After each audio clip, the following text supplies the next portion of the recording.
Hi, this is Leslie Josel, academic and parenting coach of Order Out of Chaos, and you are watching another episode of Lessons with Leslie.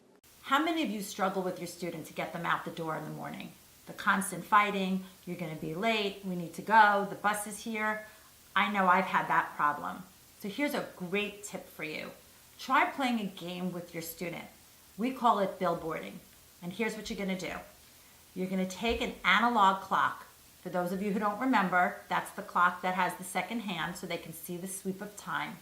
And you're going to hang that clock in every room your student visits in the morning. The bedroom, the bathroom, and the kitchen. And next to every one of those clocks, you're going to put up what we call a billboard. And it's going to be a sign that tells them what time they have to be out of that room in the morning to get to the next one. So back it out. Figure out what time your student needs to be out the door in the morning, and then figure out with them how much time they need in each room. Hang a billboard next to that clock, and let's see if they can play Beat the Clock. Hopefully, by billboarding, your student will get out the door in the morning, and you'll stop fighting.